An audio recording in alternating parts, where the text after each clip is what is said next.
साथियों, बिहार पुलिस सिपाही की परीक्षा 1 अक्टूबर फर्स्ट शिफ्ट में जो प्रश्न पूछे गए थे, आज की इस वीडियो में उन प्रश्नों को सॉल्व कराने वाले हैं। तो साथियों, आगे जिनका भी एग्ज़ाम 7 अक्टूबर और 15 अक्टूबर को है, तो आप लोग पूरा पेपर को ध्यान से देखिए, जिससे आपको पता चलेगा कि एग्ज़ाम में कहाँ से और किस किस टॉपिक से प्रश्न पूछा गया था। और साथियों, आज की इस वीडियो में मैं प्रत्येक प्रश्नों के साथ एक्स्ट्रा फैक्ट को भी बताऊंगा, ताकि अगर 7 अक्टूबर या फिर 15 अक्टूबर को इससे रिलेटेड कोई भी प्रश्न पूछा जाता है तो आपसे छूटे ना। तो आप लोग यहाँ पर देख सकते हैं, इसमें हम लोग जीके, जीएस, हिंदी, व्याकरण और मैथ्स के प्रश्नों को कवर करने वाले हैं। तो फटाफट से आप सभी सेशन को लाइक कर दें और साथियों सेशन को अपने सभी मित्रों के साथ एक बार शेयर कर दें। तो देखिए साथियों, प्रश्न पूछा गया था, कांग्रेस का पहला अधिवेशन किसकी अध्यक्षता में आयोजित किया गया था। देखिए, जो भी क्लास रेगुलर करते हैं उनको पता है, इस प्रश्न को हमने क्लास में हजारों बार आपको बताया था कि कांग्रेस का जो पहला अधिवेशन है ये 1885 में ही हुआ था। कहाँ पर? तो बम्बई में। जिसकी अध्यक्षता किसने की थी? तो व्योमेश चंद्र बनर्जी ने।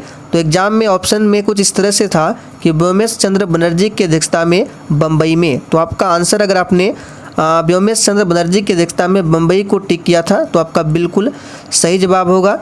अब देखिए, इस प्रश्न से संबंधित क्या क्या प्रश्न बन सकता है। तो भारतीय राष्ट्रीय कांग्रेस की स्थापना तो याद रखिएगा 1885 में किसने किया था? तो A.O. ह्यूम ने। और उस समय वायसराय कौन था? तो लॉर्ड डफरिन था। भारतीय राष्ट्रीय कांग्रेस के प्रथम मुस्लिम अध्यक्ष पूछे तो बदरुद्दीन तैयब जी। प्रथम अंग्रेज अध्यक्ष पूछे तो जॉर्ज यूले। प्रथम महिला अध्यक्ष पूछे तो याद रखिएगा एनी बेसेंट। कौन थी? एनी बेसेंट, जो कि 1925 में कांग्रेस की अध्यक्षता की थी। लेकिन प्रथम भारतीय महिला अध्यक्ष पूछे तो याद रखिएगा सरोजनी नायडू। सॉरी, यहाँ पे देखिए, प्रथम महिला अध्यक्ष जो है ये एनी बेसेंट, इन्होंने 1917 में अध्यक्षता की थी, जबकि प्रथम भारतीय महिला अध्यक्ष ने 1925 में अध्यक्षता की थी। तो सारे फैक्टों को आपको ध्यान रखना है। चलिए देखिए, दूसरा प्रश्न पूछा गया था, पाटलिपुत्र नगर के संस्थापक कौन थे। तो इस प्रश्न को भी हमने बहुत बार बताया है और ऐसे भी बहुत ही सिंपल क्वेश्चन है। तो उदयन ने पाटलिपुत्र नगर की स्थापना की थी। अब उदयन की बात करें तो इसके पिता कौन थे? तो अजातशत्रु। हमने आपको क्रम से बताया था, अजातशत्रु। और अजातशत्रु के पिता कौन थे? तो बिंबिसार, जो कि हर्यक वंश के संस्थापक थे। और इस प्रश्न को हमने कल ही आपको बताया था क्लास में। देखिए, बिंबिसार की हत्या कर दी थी अजातशत्रु ने, और अजातशत्रु की हत्या कर दी थी उनके ही पुत्र उदयन ने। तो क्रम को आपको ध्यान रखना है, बिंबिसार के बाद अजातशत्रु, अजातशत्रु के बाद उदयन, जिन्होंने पाटलिपुत्र नगर की स्थापना की थी। देखिए, आगे प्रश्न पूछा गया था, राष्ट्रीय महिला आयोग की स्थापना कब हुई थी। तो साथियों, इसे भी हमने बहुत बार बताया है कि 1992 में राष्ट्रीय महिला आयोग की स्थापना हुई थी। तो यहाँ से प्रश्न आगे बन सकता है कि इसकी पहली अध्यक्ष कौन बनी थी। तो याद रखिएगा जयंती पटनायक। तो हमने आपको बताया था, शायद आपको याद होगा, कि राष्ट्रीय महिला आयोग की प्रथम अध्यक्ष कौन थी? तो जयंती पटनायक। देखिए, आगे पूछा गया था करंट अफेयर से, सरकार ने 2023-24 में प्रधानमंत्री आवास योजना परिव्यय में कितना प्रतिशत की वृद्धि की घोषणा की है। तो साथियों, इसका आंसर था 66%। तो अगर आपने 66% को आंसर दिया है तो आपका बिल्कुल सही है। चलिए आगे देखिए, आर्टिफिशियल इंटेलिजेंस द्वारा स्वचालित विश्व की सर्वप्रथम रेडियो प्लेटफॉर्म का नाम क्या था। देखिए, इस प्रश्न को हमने आपको नहीं कराया था। जो प्रश्न हमने आपको नहीं कराया था मैं आपको बता दूंगा। तो रेडियो जीपीटी, याद रखिएगा, आर्टिफिशियल इंटेलिजेंस द्वारा स्वचालित विश्व की ये सर्वप्रथम रेडियो प्लेटफॉर्म का नाम था। रेडियो की खोज किसने की थी? आप लोग थोड़ा सा कमेंट करके बता दीजिए। और साथियों, जिनका भी एग्जाम 7 अक्टूबर और 15 अक्टूबर को है, तो आप लोग सेशन के लास्ट में कमेंट करके ज़रूर बताइएगा कि इन प्रश्नों में से आपने कितने प्रश्नों के सही आंसर किए हैं। और पूरा सेशन को ध्यानपूर्वक देखना है, फिर हम लोग सेकंड शिफ्ट के क्वेश्चन पेपर को भी कवर करने वाले हैं। रावत भाटा परमाणु ऊर्जा संयंत्र किस राज्य में स्थित है। देखिए, हमने कल ही क्लास में बताया था कि जितने भी भारत में परमाणु ऊर्जा संयंत्र है, 5 से 6 मोस्ट इम्पॉर्टेंट परमाणु ऊर्जा संयंत्र है, और उनका नाम भी शायद बताया था। तो आपसे बोले थे कि याद कर लीजिएगा। देखिए, पूछ लिया गया। तो रावत भाटा कहाँ पर है? राजस्थान में है। आपको याद रखना है नरोरा। नरोरा कहाँ पर है? उत्तर प्रदेश में है। आपको याद करके जाना है। कुडनकुलम, कल्पक्कम, इन सभी को देख लीजिएगा एक बार। LIC ने नए ग्राहकों, एजेंट और मध्यस्थों के लिए किस ऐप का लॉन्च किया? तो आनंद ऐप का लॉन्च किया। और साथियों, आपके एग्जाम में जो मैथ्स के क्वेश्चन पूछे गए थे फर्स्ट शिफ्ट में 10 मैथ्स के क्वेश्चन थे और बहुत ही सिंपल मैथ्स के क्वेश्चन थे। तो अगर आपको बेसिक नॉलेज आता है तो आप लोग बिल्कुल 10 में 10 बना सकते हैं। मैथ्स में पूछा गया था द्विघात समीकरण से मूल निकालने का था, त्रिभुज से पूछा गया था, आगे हम लोग कवर करने वाले हैं, औसत से भी पूछा गया था। किस ओलंपिक खेल से मशाल रिले की प्रक्रिया की शुरुआत हुई थी? इस प्रश्न को भी हमने आपको नहीं बताया था, तो याद रखिएगा 1936 में बर्लिन ओलंपिक से, ध्यान रखेंगे। इनमें से कौन सा अलवार महिला संत है? तो याद रखिएगा अंडाल जो है ये क्या है? तो अलवार महिला संत है। ऑप्शन में अंडाल भी था और ऑप्शन में मीराबाई था और ऐसे कुछ था, तो इसका आंसर जो था आपका अंडाल था। और देखिए साथियों, आपको बता देते हैं जो भी स्टूडेंट रेगुलर क्लास करते थे बिल्कुल उनका रिजल्ट आराम से बन सकता है, क्योंकि हमारे इस क्लास से लगभग 55 से 60 क्वेश्चंस यहाँ से डायरेक्ट पूछे गए हैं। जितने भी हम आपको डेली प्रैक्टिस सेट कराते थे, तो जो भी रेगुलर है उनको पता है यहाँ से 55 से 60 क्वेश्चन पूछे गए हैं। और मैथ्स के 10 क्वेश्चन बहुत ही सिंपल था, तो 60, 10, 70 और हिंदी के भी बहुत सिंपल क्वेश्चन पूछे गए थे। आगे हम लोग कवर करने वाले हैं, देख लीजिएगा। और साथियों, जितने भी नए अभ्यर्थी हैं आप लोग चैनल को सब्सक्राइब करके रख लें, ताकि जो सेकंड शिफ्ट का क्वेश्चन आपको सॉल्व कराने वाले हैं ताकि वो आपसे मिस ना हो। और आप लोग ये ध्यान दीजिएगा कि कहाँ कहाँ से एग्जाम में प्रश्न बन रहा है और किस किस टॉपिक से ज़्यादा प्रश्न पूछा गया है। देखिए, नियति का समानार्थी क्या है? तो बहुत ही सिंपल है। देखिए, ऑप्शन में था भाग्य, चरित्र, स्वभाव, तो आंसर जो इसका था भाग्य। नियति का समानार्थी क्या हो जाएगा? भाग्य हो जाएगा। देखिए कितना सिंपल पूछा गया है। जय हिंद का नारा किसने दिया था? बिल्कुल बच्चों वाला प्रश्न पूछा गया था। तो साथियों, सुभाष चंद्र बोस ने जय हिंद का नारा दिया था। इसके साथ आपको ध्यान रखना है, जय जवान जय किसान का नारा किसने दिया था? तो लाल बहादुर शास्त्री ने। आप लोग कमेंट करके बता दीजिए कि जय जवान जय किसान जय विज्ञान का नारा किसने दिया? करो या मरो का नारा किसने दिया था? तो महात्मा गांधी ने 1942 के भारत छोड़ो आंदोलन में दिया था करो या मरो का नारा। सत्यमेव जयते कहाँ से लिया गया है? इस प्रश्न को भी हमने आपको कल बताया था। सत्यमेव जयते कहाँ से लिया गया है? तो याद रखिएगा मुंडक उपनिषद से सत्यमेव जयते को लिया गया है। चलिए आगे देखिए, पूछा गया था अखिल भारतीय दलित वर्ग संघ की स्थापना किसने किया था? तो बहुत ही सिंपल है, डॉक्टर भीमराव अंबेडकर ने अखिल भारतीय दलित वर्ग संघ की स्थापना की थी। तो इनका जन्म पूछ सकता है, तो याद रखिएगा 14 अप्रैल को अंबेडकर जयंती के रूप में मनाया जाता है। और साथियों, भीमराव अंबेडकर की बात करें तो ये ड्राफ्टिंग कमेटी के कौन थे? अध्यक्ष थे। ड्राफ्टिंग कमेटी जिसको हिंदी में प्रारूप समिति या फिर मसौदा समिति भी कहा जाता है, जिसमें टोटल 7 सदस्य थे और भीमराव अंबेडकर कौन थे? अध्यक्ष थे। और डॉक्टर भीमराव अंबेडकर स्वतंत्र भारत के कौन थे? प्रथम कानून मंत्री थे।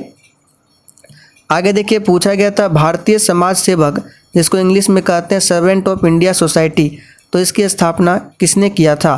तो साथियों, गोपाल कृष्ण गोखले ने इसकी स्थापना की थी। तो कहाँ पर? तो आपको याद रखना है पुणे में। कब किया था? तो 1905 में। तो डेट को आप याद रख ले, हो सकता है आगे पूछ ले। और देखिए, इसमें कुछ बच्चे कन्फ्यूज हो गए थे। यहाँ पे देखिए हिंदी में नाम लिखा गया था भारतीय समाज सेवक, तो अगर आप लोग इंग्लिश में देख लेते तो आपको बिल्कुल आराम से समझ में आ जाता। इंग्लिश का ऑप्शन दूसरा था, ऊपर दिया गया था इंग्लिश में और नीचे क्या था? हिंदी में। तो हिंदी में भारतीय समाज सेवक था, लेकिन इंग्लिश में क्या है? Servant of India society. और हमने जो क्लास में आपको बताया था सर्वेंट ऑफ इंडिया सोसाइटी, तो इसी को कहा जाता है भारतीय समाज सेवक। तो याद रखिएगा गोपाल कृष्ण गोखले। गोपाल कृष्ण गोखले महात्मा गांधी के कौन थे? राजनीतिक गुरु थे। नालंदा विश्वविद्यालय के प्रमुख महान बंगाली विद्वान कौन थे? तो याद रखिएगा शीलभद्र। ऑप्शन में था नालंदा विश्वविद्यालय को ध्वस्त किसने किया था? तो हमने आपको बताया था बख्तियार खिलजी ने। नालंदा विश्वविद्यालय को किसने बनवाया? तो कुमार गुप्त ने। किसने? कुमार गुप्त ने। और विक्रमशिला विश्वविद्यालय को किसने बनवाया था? तो धर्मपाल ने। सभी को ध्यान रखें और जितने भी एक्स्ट्रा फैक्ट को बता रहे हैं आपको ध्यानपूर्वक सुनना है। तो हो सकता है 7 अक्टूबर या 15 अक्टूबर को फिर से रिपीट हो। पहले प्राचीन ग्रीक ओलंपिक खेल का कब शुरुआत हुआ था? तो इसे भी हमने आपको बताया था स्टैटिक जीके में 776 ईसा पूर्व में। असंगत मेल का चयन करें। देखिए पूछा गया था, ऑप्शन में था पाँव, नेत्र, नख और हाथ। तो इसमें से आपको बताना है कौन सा एक असंगत होगा। तो बहुत ही सिंपल है, नख मतलब नाखून, ये क्या है? असंगत दिया गया है। बाकी पाँव, नेत्र, हाथ ये सभी संगत है। आगे देखिए, देवानंद का काम के प्रति लगन और निष्ठा, यहाँ पे खाली स्थान था, ऐसे डॉट डॉट डॉट था और है। तो यहाँ पे देखिए ऑप्शन में दिया गया था शोभनीय, साहित्य, हास्यपद, अनुकरणीय। तो सोच के बताइए आंसर क्या होगा। तो देवानंद का काम के प्रति लगन और निष्ठा जो है ये अनुकरणीय है। तो आंसर यहाँ आपका हो जाता है डी ऑप्शन। डी ऑप्शन में दिया गया था अनुकरणीय। चलिए आगे देखिए, किसके भक्ति परख गीतों का संकलन अभंग नाम से प्रसिद्ध है? तो बहुत ही सिंपल था, नामदेव। याद रखिएगा। मीराबाई की बात करें तो भक्ति काल की कवित्री थी, ध्यान रखेंगे कौन? मीराबाई। किसका उपयोग परमाणु रिएक्टर में मंदक के रूप में किया जाता है? तो ऑप्शन में था भारी जल, बी ऑप्शन में ग्रेफाइट था, सी ऑप्शन में पैराफिन था और डी ऑप्शन में था उपर्युक्त में से सभी। तो यहाँ जो आंसर हो जाएगा आपका उपर्युक्त में से सभी। भारी जल का अनुसूत्र हमने आपको बताया था D2O और इसका अनुभार होता है 20। याद रखिएगा। ड्यूट्रियम ऑक्साइड इसका रासायनिक नाम है। प्लास्टर ऑफ पेरिस का जमना क्या है? तो ऑप्शन में था निर्जलीकरण, वायुमंडलीय ऑक्सीकरण और सी ऑप्शन में था जल संयोजन जो दूसरा हाइड्रेट बनाता है। तो आंसर जो आपका होगा जल संयोजन जो दूसरा हाइड्रेट बनाता है। और प्लास्टर ऑफ पेरिस की बात करें तो इसका फॉर्मूला याद रखिएगा, हो सकता है आगे पूछ ले। तो CaSO4 इंटू हाफ H2O, ये क्या है? प्लास्टर ऑफ पेरिस का फॉर्मूला है, जिसको शॉर्ट में POP भी लिखा जाता है। जिप्सम का फॉर्मूला याद कर लीजिए, CaSO4 इंटू 2H2O, ये जिप्सम का फॉर्मूला है। निम्नलिखित में से कौन एक समांगी मिश्रण का उदाहरण है? तो ऑप्शन में था वायु प्रदूषण, गंदा पानी, नमक पानी का घोल। बिल्कुल 10th का क्वेश्चन है। तो समांगी मिश्रण आपने पढ़ा होगा। तो नमक पानी का घोल जो है ये क्या था? क्या होगा? समांगी मिश्रण का उदाहरण। अब देखिए, रीजनिंग से क्वेश्चन पूछा गया था। रीजनिंग का नहीं, जीके ही बोल सकते हैं। पार्लियामेंट का संबंध जिस प्रकार ग्रेट ब्रिटेन से है उसी प्रकार कांग्रेस का संबंध किससे होगा? तो पार्लियामेंट क्या है? तो पार्लियामेंट संसद का नाम है। और हमने आपको बताया था जापान देश के संसद का नाम बताया था, इजराइल का बताया था और नेपाल का बताया था, अमेरिका का भी बताया था। तो देखिए, पार्लियामेंट जिस प्रकार ग्रेट ब्रिटेन का संसद है उसी प्रकार कांग्रेस जो है ये अमेरिका का क्या है? तो संसद है, अमेरिकी कांग्रेस। तो आंसर जो हो जाएगा आपका अमेरिका। ऑप्शन में जापान दिया गया था, भारत दिया गया था, ब्रिटेन दिया गया था। भारत का तो पार्लियामेंट है, भारत तो होगा नहीं। जापान के संसद का नाम डायट है तो उसका भी नहीं होगा। तो आंसर जो आपका होगा अमेरिका का। एक मोबाइल फ़ोन चार्जर होता है। तो ऑप्शन में दिया गया था एक इन्वर्टर, एक UPS, एक स्टेप डाउन ट्रांसफार्मर, एक स्टेप अप ट्रांसफार्मर। तो देखिए, इस प्रश्न को आपको बिल्कुल सोच समझकर आंसर बताना है।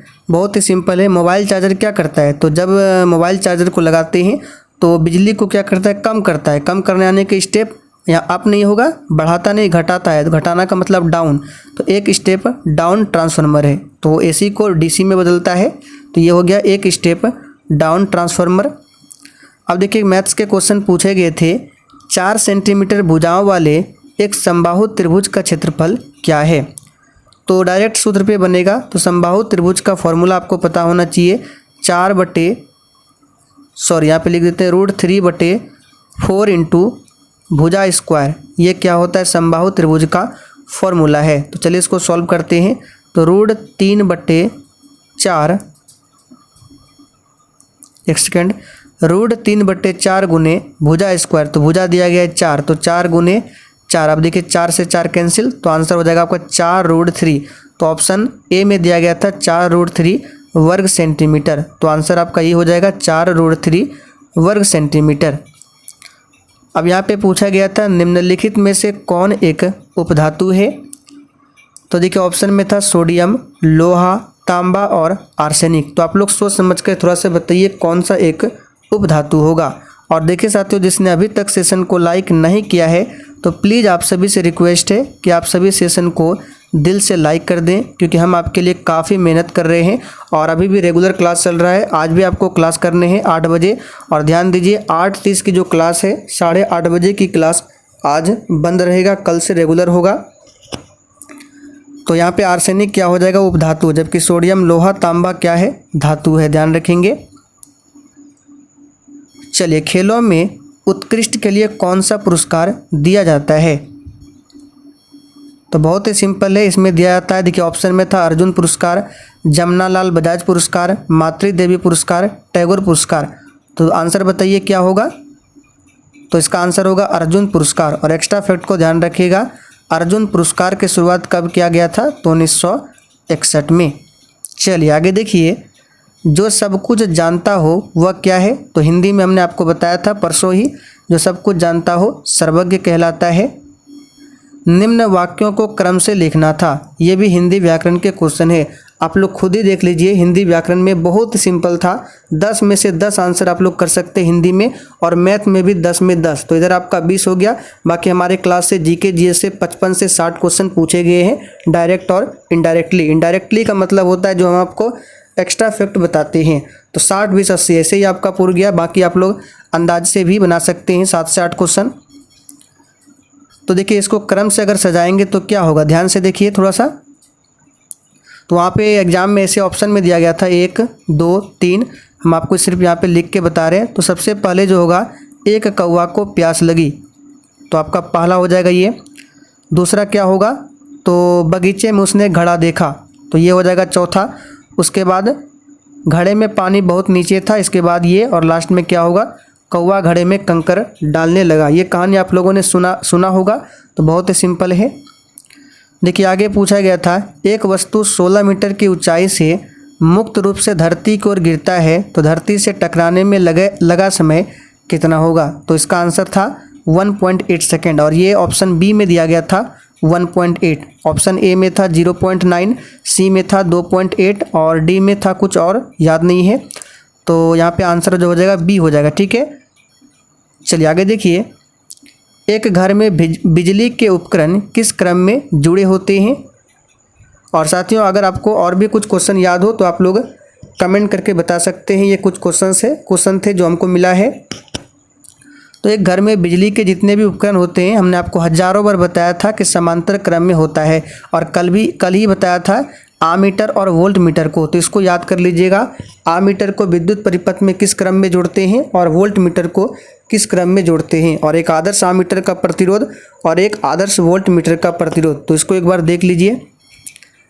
आगे देखिए, मैथ में पूछा गया था कि 7 सेंटीमीटर त्रिज्या वाले एक वृत्त का 60 डिग्री को में बनाने वाले त्रिज्यखंड का क्षेत्रफल, कुछ ऐसे ही क्वेश्चन पूछा गया था। पूरा क्वेश्चन मेरे पास नहीं है। तो देखिए, इसका कहने का मतलब है, एक वृत्त है 7 सेंटीमीटर त्रिज्या का, इस तरह से इसमें 60 डिग्री का कोण बन रहा है केंद्र पर। तो त्रिज्यखंड का क्षेत्रफल निकालना था। तो त्रिज्यखंड का क्षेत्रफल क्या होता है, आप लोगों ने 10th क्लास में पढ़ा होगा, थीटा बटे 360 गुना पाई आर स्क्वायर। अब थीटा की जगह पे 60 रखना है, तो सॉल्व करके आपको दिखा देते हैं। 60 बटे 360, पाई का मान 22/7 और आर का मान 7 दिया है, तो 2 बार लिखना है। तो एक 7 से एक 7 कैंसिल, 60 से 360 6 बार में, 6 को 2 से 3 बार में, और 22 को 11 बार में। यहाँ पे 77/3 हो जाएगा, और ऑप्शन में भी था बी ऑप्शन में 77/3। तो यह आंसर हो जाएगा सेंटीमीटर स्क्वायर। चलिए आखिरी क्वेश्चन कुछ इस तरह से था, पिता का उम्र।